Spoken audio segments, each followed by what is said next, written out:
इतने धनवान हुए बनके बाबा आपके।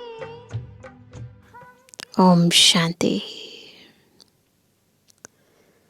सर्वशक्तिमान शिव बाबा को जब हम याद करते हैं, उनसे शक्तियां प्राप्त करते हैं, तो इसमें कोई आवाज नहीं होती। दुनिया में लोग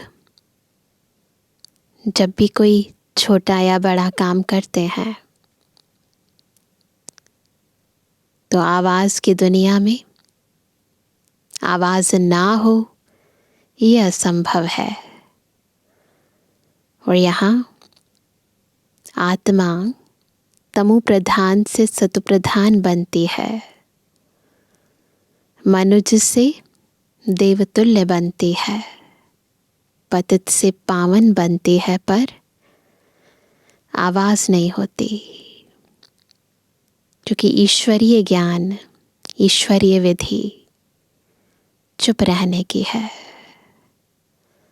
क्योंकि आत्मा शांत स्वरूप है, शांति के सागर की संतान है, शांति धाम की रहवासी है।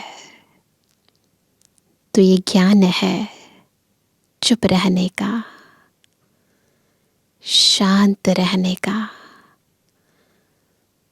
और असंभव को संभव करने वाला ज्ञान धारण कर स्व परिवर्तन से विश्व परिवर्तन करने का।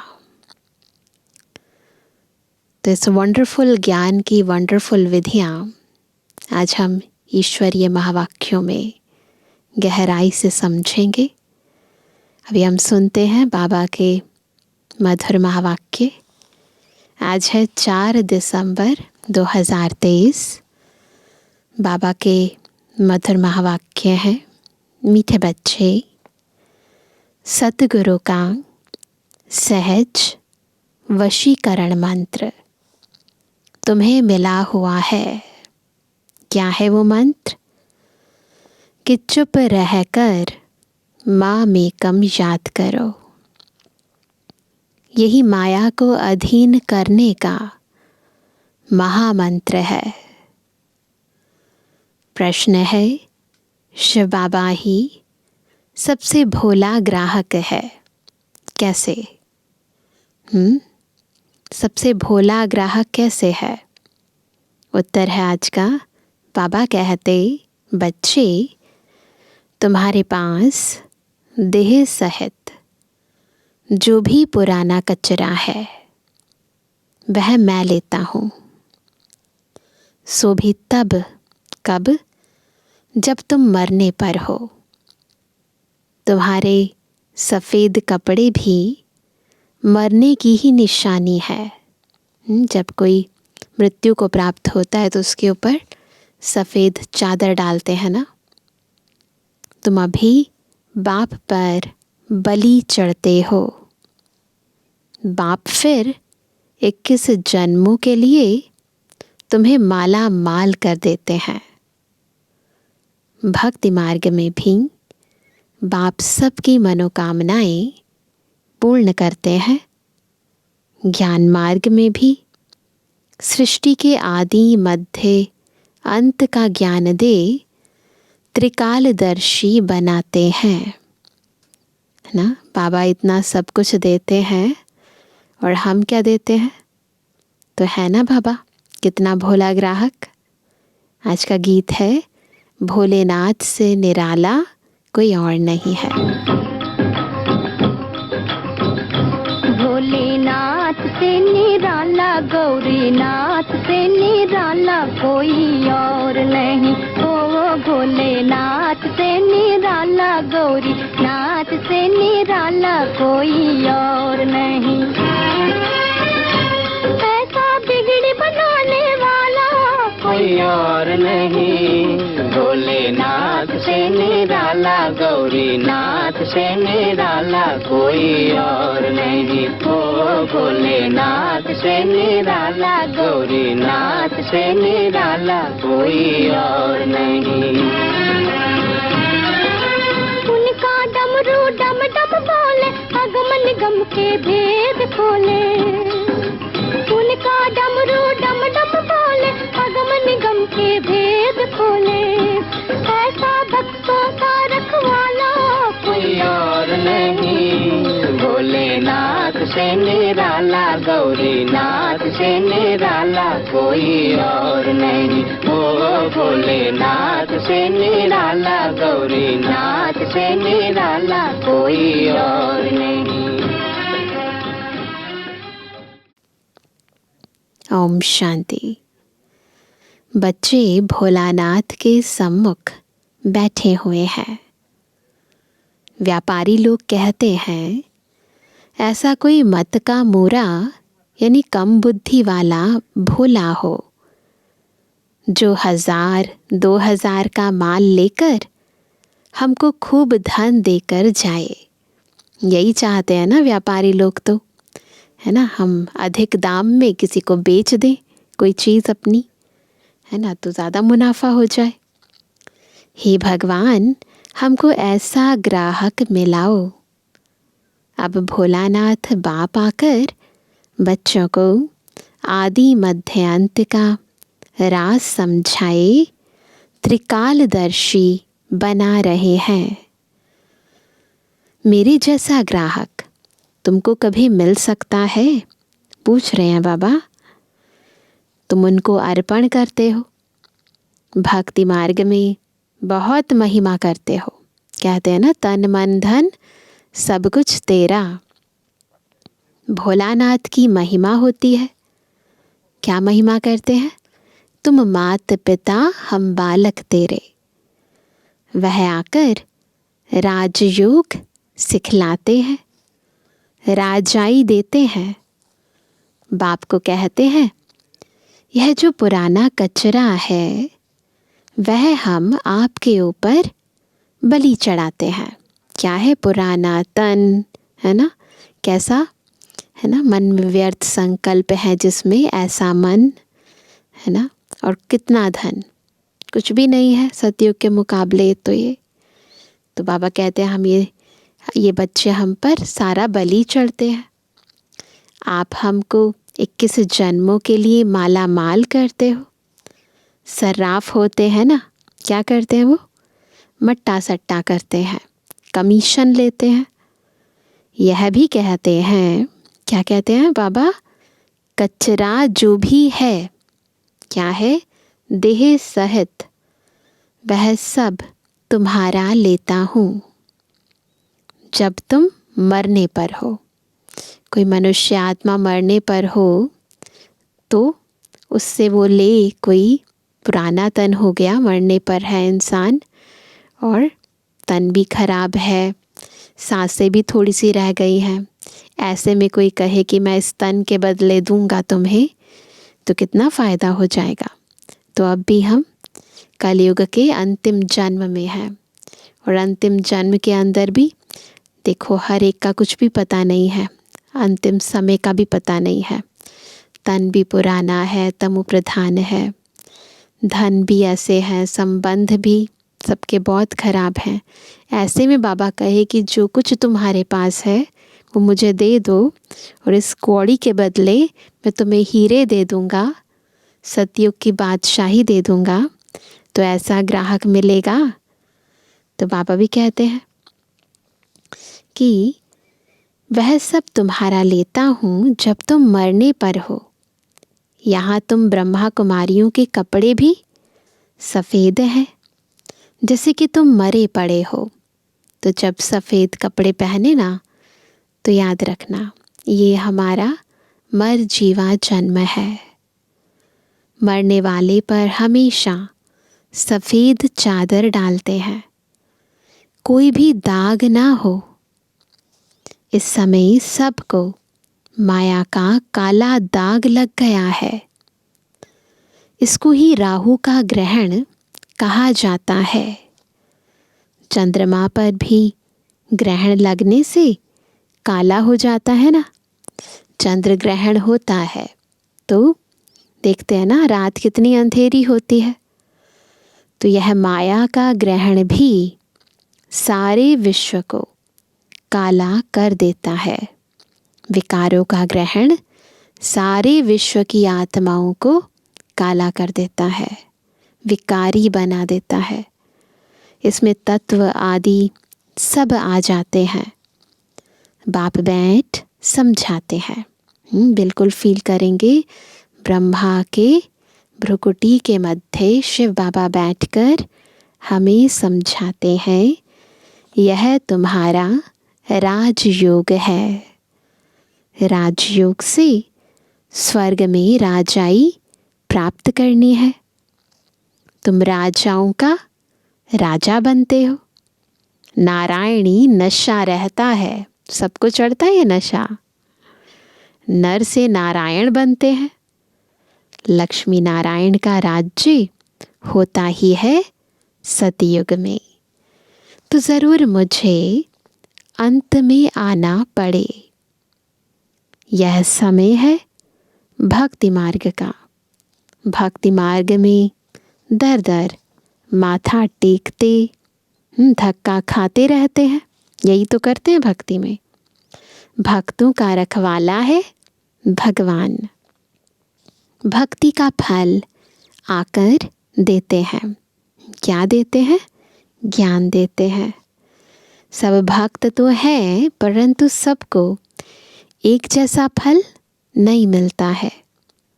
कोई को साक्षात्कार होता है, कोई को पुत्र मिलता है अल्पकाल के लिए।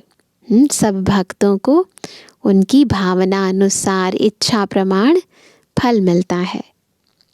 किस्म किस्म की मनोकामनाएं पूरी करता हूँ।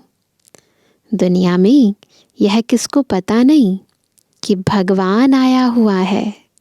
वही जो हमारी मनोकामनाएं पूर्ण करते हैं वो भगवान आए हुए हैं राजयोग सिखलाने। समझते हैं वह द्वापर में आया तब राजयोग सिखाया होगा, जैसे कि गीता में लिखा है। फिर वहाँ नर से नारायण कैसे बनेंगे? द्वापर में नर से नारायण कैसे बनेंगे? अभी ही बाप तुम्हें राजयोग सिखलाकर राजाओं का राजा बनाते हैं। द्वापर में नहीं, अभी बनाते हैं। यहाँ तो तुम्हें सिर्फ चुप रहना है। क्या करना है? आवाज़ में नहीं आना है। बिल्कुल तन भी शांत, मन भी शांत, शांत स्वरूप होकर उस शांति के सागर को शांति धाम में याद करना है। चुप रहना है। मन मना भव, यही सतगुरु का सहज वशीकरण मंत्र है। गुरु क्या देते हैं? वरदान भी देते हैं, मंत्र भी देते हैं, है ना। तो ये हमारा वशीकरण मंत्र क्या है? मन मना भव। इस मंत्र में बहुत आमदनी है। यह माया को अपने अधीन करने का मंत्र है। माया को अधीन करना है तो क्या करना है? बाबा को याद करना है। मन बुद्धि एक बाबा में लगानी है। माया जीत जगत जीत। यदि विकारों पर जीत प्राप्त कर लेंगे तो संपूर्ण विश्व पर जीत प्राप्त हो जाएगी। भक्ति मार्ग वालों का है मन जीते जगत जीत। इसके लिए वह हठ योग आदि करते हैं। सो भी जगत जीत बनने के लिए नहीं करते हैं। जगत जीत बनना, विश्व का मालिक बनना, ये उनका लक्ष्य नहीं है। वह तो मुक्ति के लिए करते हैं। बाप आकर कहते हैं, बच्चे देह सहित सर्वधर्मानि परित्यज्य, है ना। देह के सब धर्म छोड़नी है। इस देह को भी छोड़ना है, देह के सब संबंध छोड़ने हैं। मैं फलाने धर्म का हूँ, फलाना हूँ, यह सब बातें छोड़ अपने को आत्मा समझ मामेकम याद करो। बस मैं जो मत दे रहा हूँ उस पर चलो। बाकी अब तक जो अनेक मतों पर चलते आए उन सब की मत छोड़नी पड़े। मन मत, परमत, जनमत, शास्त्र मत, इन सब मतों को छोड़ना है तो तुम्हारा ज्ञान बिल्कुल नया हो गया। समझते हैं, इन्हों की बातें तो नई हैं। तुम बच्चे जब किसी को भी समझाते हो तो पहले उनकी नब्ज़ देखनी है। नब्ज़ देखना यानी ना उनकी रग को पकड़ना, क्या चाहिए उन्हें, ये समझना। सबके सामने एक जैसी बात नहीं करनी है। मनुष्यों की है अनेक मतें, तुम्हारी है एक मत, परंतु नंबरवार है। सभी श्रीमत प्रमाण चलते हैं परंतु एक समान नहीं, नंबरवार। जो अच्छा योग में रहते हैं, धारणा करते हैं, वह ज़रूर अच्छा समझाएंगे। कम धारणा वाले कम समझाएंगे। कोई भी हो, उनको एक ही सिंपल बात बताओ। क्या बताएंगे? भल गृहस्थ व्यवहार में रहते रहो परंतु कमल फूल समान। तुमको मालूम है कमल के फूल को बाल बच्चे बहुत होते हैं, है ना? और मिसाल भी उनका ही दिया जाता है। ऊपर है कमल का फूल, नीचे कमल डंडी है, फिर और जड़े वगैरह सब हैं। बाप को भी बाल बच्चे तो बहुत है। कमल का फूल खुद पानी के ऊपर रहता है, बाकी बाल बच्चे नीचे रहते हैं कीचड़ में। यह मिसाल अच्छा है। बाबा कहते हैं, बाबा क्यों एग्जाम्पल देते हैं? बाबा कहते हैं गृहस्थ व्यवहार में रहो, बाल बच्चों के साथ रहो, परंतु पवित्र रहो। पवित्रता केवल तन की नहीं, मन की भी पवित्रता, दृष्टि की, वृत्ति की, कृति की, स्मृति की पवित्रता होनी ज़रूरी है ना? नहीं तो केवल तन की पवित्रता से बात नहीं बनती, मुँह की रग जाती रहती है ना? मेरा मेरा जब तक बिल्कुल खत्म नहीं हो जाता अंश और वंश सहित, तब तक अपवित्रता है। यह बात हो गई पवित्रता पर। सो भी इस अंतिम जीवन के लिए पवित्र रहे मामेकम याद करो। दो ही चीज़ें हैं, योगी बनना है और पवित्र बनना है। रचना की पालना भी ज़रूर करनी है, नहीं तो हठ योग हो जाएगा। दुनिया में पवित्र तो बहुत रहते हैं। बाल ब्रह्मचारी तो भीष्म पितामह मिसल हो गया। कहते हैं ना, भीष्म पितामह ने क्यों नाम पड़ा उनका भीष्म पितामह? भीष्म प्रतिज्ञा की कि आजीवन ब्रह्मचारी रहूँगा, तो इसलिए बाबा ने कहा कि बाल ब्रह्मचारी तो भीष्म पितामह मिसल हो गया। अच्छा, बाल ब्रह्मचारी वह कौन? जो स्त्री पुरुष दोनों इकट्ठे रहे, पवित्र रहे।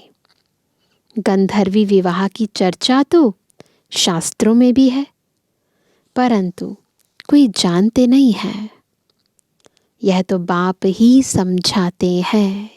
इस समय बाबा स्त्री पुरुष इकट्ठे रहते हुए कैसे पवित्र रहे वो विधि सिखाते हैं, उसका महत्व बताते हैं। बाबा कहते हैं, बच्चे अब काम चिता के बदले दोनों ज्ञान चिता का हथियाला बांधो। कैसा अच्छा काम तुम ब्राह्मण करते हो। दुनिया वाले ब्राह्मण काम चिता पर बिठाते हैं, दुनियावी हथियाला बंधाते हैं, और हम सबको पवित्र बनने का हथियाला बंधवाते हैं। तो हम ऐसे ब्राह्मण हैं। तो बाबा कहते हैं प्रतिज्ञा करनी है पवित्र रहने की। एक दो को सावधान करते तुम दोनों स्वर्ग में चले जाएंगे। यहाँ तुम इकट्ठे पवित्र रहकर दिखाते हो, इसलिए तुम बड़ा ऊंच पद ले सकते हो। मिसाल दिया जाएगा ना, ज्ञान चिता पर बैठ स्वर्ग में जाकर ऊंच पद पाते हैं। इसमें हिम्मत है बड़ी। अगर पक्के हो चलते रहो तो पद बहुत ऊंच है। फिर सर्विस पर भी मदार है। दोनों चीज़ें चाहिए। जो बहुत सर्विस करेंगे, प्रजा बनाएंगे, वह पद भी अच्छा पाएंगे डेफिनेटली। बाबा मम्मा से भी ऊंच चला जाना चाहिए। देखो बाबा तो यही चाहते हैं कि बच्चे हमसे भी आगे बढ़े। परंतु जैसे बाबा कहते हैं, वह दोनों क्रिश्चियन अगर आपस में मिल जाएं तो विश्व के मालिक बन जाएं। ऐसे जोड़ा कोई निकले जो माँ बाप से ऊंच जाए, सो है नहीं। ड्रामा में ही नहीं है ऐसा। जगत अम्बा जगत पिता ही नामी ग्रामी है। इन जैसी सर्विस कर नहीं सकेंगे। यह निमित्त बने हुए हैं। इसलिए कभी हार्ट फेल नहीं होना चाहिए। ये सोचकर कि हम आगे नहीं बढ़ सकते, हार्ट फेल नहीं होना चाहिए। अच्छा, मम्मा बाबा जैसा नहीं तो सेकंड नंबर तो बन सकते हो। सर्विस पर मदार है, प्रजा और वारिस बनाने हैं। तो यह अपनी बातें हैं नई। नई दुनिया रचने के लिए ज़रूर बाप को आना पड़े। वही रचयिता है, हेवनली गॉड फादर है, तो हेवन को रचने तो आएंगे। और कब आएंगे? जब हेल होगा।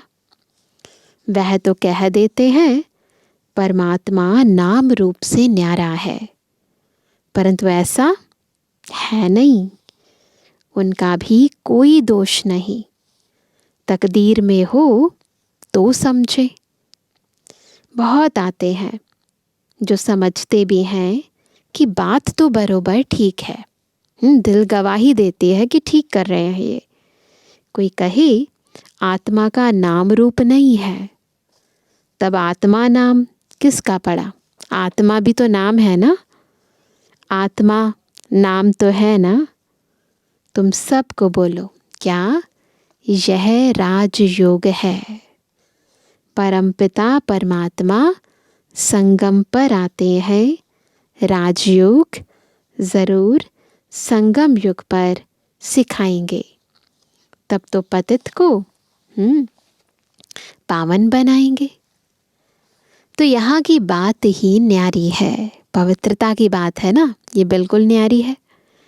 बाप कहते हैं सिर्फ अपने को आत्मा समझो। बाप के पास जाना है, इसमें प्रश्न पूछने की कोई बात ही नहीं। कहते भी हैं कि हमारी आत्मा को ना दुखाओ। कहते हैं ना दुनिया में भी, यह पाप आत्मा है, पुण्य आत्मा है। पाप और पुण्य आत्मा है ना। आत्मा के लिए कोई कह ना सके कि उनका कोई रूप नहीं होता है, ऐसे नहीं कोई कह सकता। विवेकानंद जब रामकृष्ण के सामने बैठा तो उनको साक्षात्कार हुआ। क्या देखा? देखा कि लाइट आई जो मेरे में प्रवेश हुई। ऐसे कुछ बात बताते हैं। तुम बोलो, हमारा है राजयोग। इसमें देह सहित देह के सभी मित्र संबंधियों आदि को भूलना पड़ता है। ये पहली कंडीशन है यदि राजयोग करना चाहते हैं। हम आत्मा उनके बच्चे हैं, आपस में ब्रदरहुड है। अगर सभी फादर हो जाते, सब परमात्मा है, कहते ना आत्मा ही परमात्मा है, तो फिर फादर ही फादर को प्रार्थना करते। अभी हम राजयोग सीख रहे हैं। यह है राजाओं का राजा बनने का योग। अभी तो राजाई है नहीं, तो समझाना है हम शांति में रहकर सिर्फ शिव बाबा को याद करते हैं। अपने को शरीर से न्यारा समझते हैं। आत्मा कहती है, बिल्कुल ड्रिल जैसे करते हैं ना, वैसे ही बाबा बता रहे हैं, मैं एक शरीर छोड़ दूसरा लेती हूँ। तो नॉलेज का संस्कार आत्मा में रहता है ना। जो भी नॉलेज आत्मा ग्रहण करती है ना, वो संस्कार उसमें रह जाते हैं। फिर अच्छा व बुरा संस्कार कहाँ है? आत्मा में है। आत्मा निर्लेप नहीं है। तभी तो कोई पाप आत्मा है, कोई पुण्य आत्मा है, तो लेप तो लगता है ना। यह समझाना है। आत्मा पुनर्जन्म में आती है, घड़ी घड़ी ऑर्गन्स लेना पड़ता है। आत्मा स्टार है, भ्रुकुटी के बीच रहती है। सभी अपने स्वस्वरूप में स्थित हो रहे हैं। हाँ, आत्मा का साक्षात्कार हुआ तो उसने समझा इनमें कोई ताकत है। किसमें? उन्हें लगा मेरे गुरु रामकृष्ण परमहंस में ताकत है, जो मुझे आत्मा का साक्षात्कार कराया। अब आत्मा तो भ्रुकुटी के बीच में रहती है। साक्षात्कार किया ना किया, फर्क क्या रहा? वो तो रहती ही है ना। आत्मा खुद कहती है, मैं स्टार हूँ। मेरे में 84 जन्मों का पार्ट है। अगर 84 लाख जन्म हो तो क्या होगा? तो इतने संस्कार हों जो पता नहीं क्या हो जाए, है ना। 84 जन्मों में इतने सारे संस्कार, और 84 लाख हो तो पता नहीं क्या हो जाए। 84 जन्म मान सकते हैं, 84 लाख तो मान ना सके। अभी हम पावन बन रहे हैं। बाबा ने हमें नर से नारायण बनने के लिए पवित्र बनाया है। यह बहुत अच्छा नशा चाहिए। तुम्हें कोई से भी डिबेट करने की दरकार नहीं। देह सहित देह के सब धर्म त्याग, अपने को आत्मा अशरीरी समझना है। सूक्ष्म स्थिति बनाने में अपना समय, श्वास, संकल्प लगाना है। डिबेट नहीं करनी है, बहस नहीं करनी है किसी से। भल हमने शास्त्र आदि पढ़े हैं, परंतु डिस्कस क्यों करें? कोई फ़ायदा नहीं है ना। जबकि बाबा ने क्या कहा है? जबकि बाप ने कहा है, माँ में कम याद करो। और दूसरा फरमान है, गृहस्थ व्यवहार में कमल फूल समान पवित्र रहो। 2 ही चीज़ें हैं, एक बाबा की याद और दूसरा पवित्रता।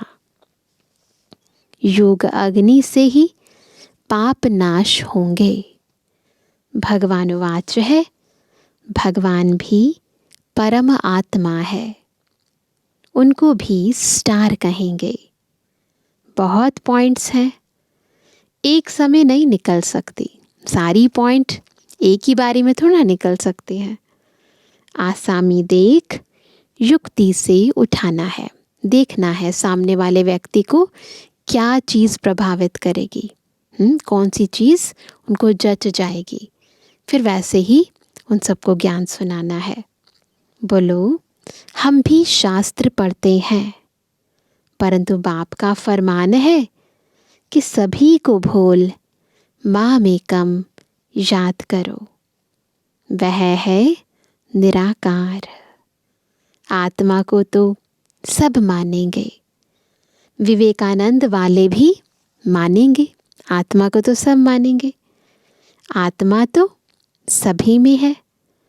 ज़रूर उनका बाप होगा ना, जिसको परम पिता परमात्मा कहा जाता है। यह सब पॉइंट्स है ना। यह सिमरण करने से सदैव पॉइंट्स मिलती रहेंगी, तो बार बार स्मृति में लाना है। तो बाबा कहते हैं स्टीमर भरता रहेगा, बुद्धि भरती रहेगी ज्ञान रत्नों से, तो स्टीमर भरता रहेगा। यह भी जैसे अविनाशी ज्ञान रत्नों का वखर यानी सामग्री भरता है। कौन? ब्रह्मा बाबा। पॉइंट्स नोट कर रिवाइज करो। यह है रत्न। इनको धारण करने और लिखने का शौक चाहिए। ज्ञान को धारण करने का, इन पॉइंट्स को लिखने का शौक होना चाहिए ना।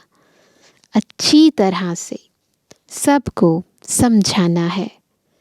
आत्मा तो सभी में है, उनका नाम रूप नहीं है। ऐसे तो कह नहीं सकेंगे आत्मा का रूप है तो परमात्मा का क्यों नहीं है। जब आत्मा का रूप है तो परमात्मा का भी है, तो वो नाम रूप से न्यारा नहीं हो सकते। उनको कहा ही जाता है परम पिता परमात्मा, परम धाम में रहने वाला। कितना बच्चों को समझाया जाता है। तो अब सर्विस करके दिखाओ। बाबा तो कितना क्लियर करके समझाते हैं। अब बाबा चाहते हैं कि हम सब सर्विस करें। बाबा तो सर्विस पर इनाम देते हैं, कितना श्रृंगार कराते हैं ज्ञान रत्नों का। हम यहाँ के पदमपति नहीं बनना चाहते हैं। हमको तो चाहिए, क्या चाहिए? यहाँ की कोई चीज़ नहीं चाहिए, हमको तो चाहिए विश्व की बादशाही। अच्छा, मीठे मीठे के लिए जन्मानी बच्चों पे जुर्मानी बाप दादा का दिल जान सको प्रेम से नंबरवार प्रसाद अंसार यादगार और बुलवानी। रूहानी बच्चों की रूहानी बाप दादा को गुड मॉर्निंग, नमस्ते नमस्ते नमस्ते बाबा। धारणा के लिए मुख्य सार है, पहला, ज्ञान रत्न जो मिलते हैं उन पर विचार सागर मंथन कर स्वयं में धारण करना है।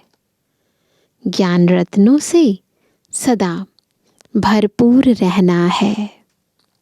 दूसरा, अपने नारायणी नशे में रहना है। वाहियात बातें किसी से भी नहीं करनी है। अशरीरी बनने का अभ्यास करना है।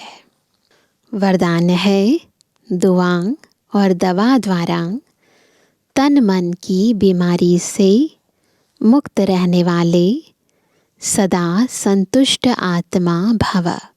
कैसे बनेंगे सदा संतुष्ट? जब दुआ और दवा से तन मन की बीमारी से मुक्त रहेंगे।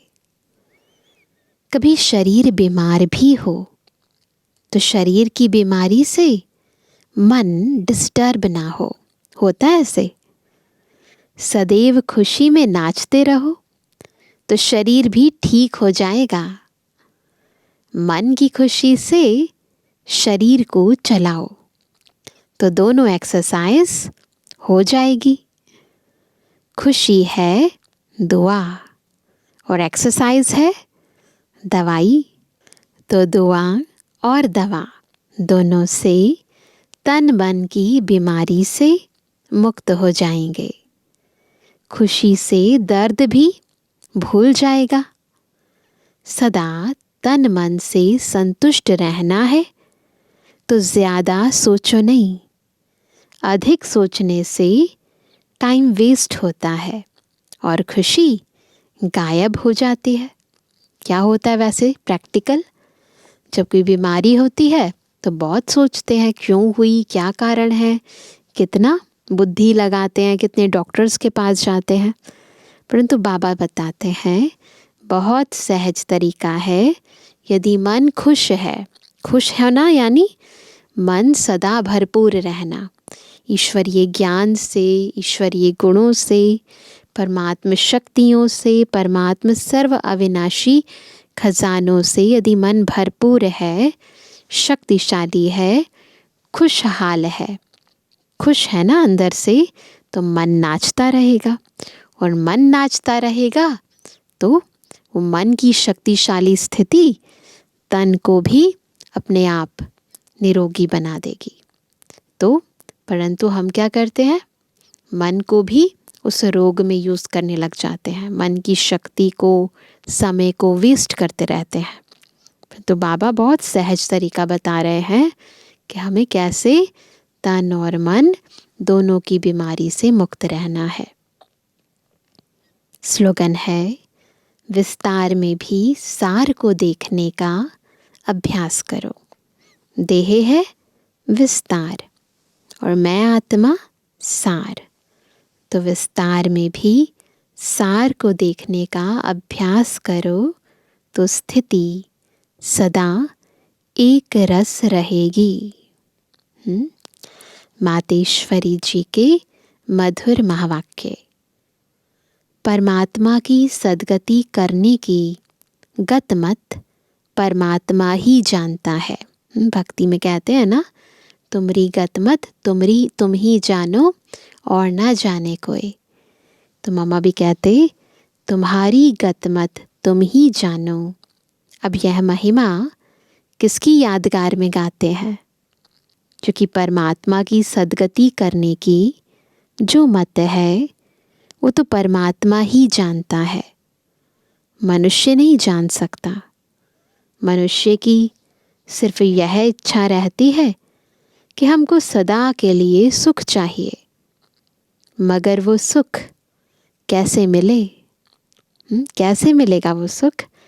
जब तक मनुष्य अपने 5 विकारों को भस्म कर कर्म अकर्म नहीं बनाए, तब तक वो सुख मिल नहीं सकता। क्योंकि कर्म अकर्म विकर्म की गति बहुत गहन है, जिसको सिवाय परमात्मा के और कोई मनुष्य आत्मा उसकी गति को नहीं जान सकता। अब जब तक परमात्मा ने वो गति नहीं सुनाई है, वो विधि नहीं बताई है, तब तक मनुष्यों को जीवन मुक्ति प्राप्त नहीं हो सकती। इसलिए मनुष्य कहते हैं, तेरी गत मत तुम ही जानो। इनकी सद्गति करने की मत वो परमात्मा के पास है। कैसे कर्मों को अकर्म बनाना है, यह शिक्षा देना परमात्मा का काम है। बाकी मनुष्यों को तो यह ज्ञान नहीं, जिस कारण वो उल्टा कार्य करते रहते हैं। अब मनुष्य का पहला फर्ज है अपने कर्मों को सुधारना, तभी मनुष्य जीवन का पूरा लाभ उठा सकेंगे। अच्छा, ओम शांति। तो आज सभी क्या होमवर्क करेंगे? बाबा ने कहा हमें बार बार अशरीरी बनने का, बिल्कुल शांत चित्त स्थिति में रहने का अभ्यास करना है। मन मना भव। तो आज बार बार थोड़ी थोड़ी देर में अपने को शरीर से डिटैच, अशरीरी बनने का अभ्यास करेंगे और मन बुद्धि की तार ऊपर शिव बाबा में लगाएंगे। तो 1 मिनट के लिए, 2 मिनट के लिए, जितना टाइम मिले, अशरीरी स्थिति का हम अभ्यास करेंगे। अच्छा, ओम शांति।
हमारे ही आए नजर।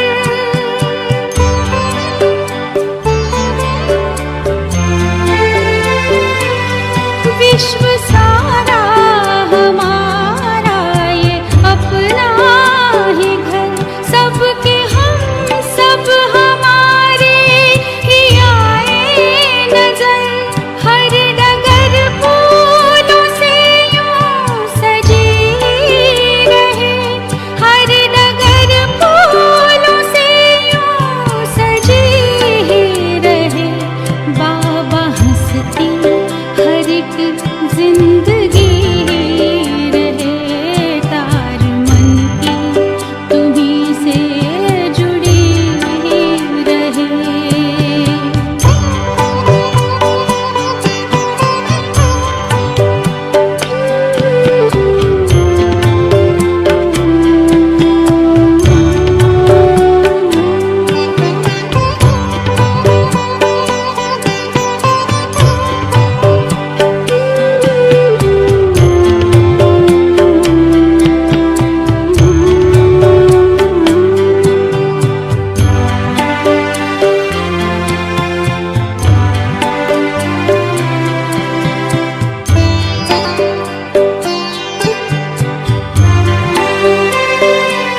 भूल भटके उन्हें पास लाना हमें, जो मिला है उन्हें भी दिलाना हमें।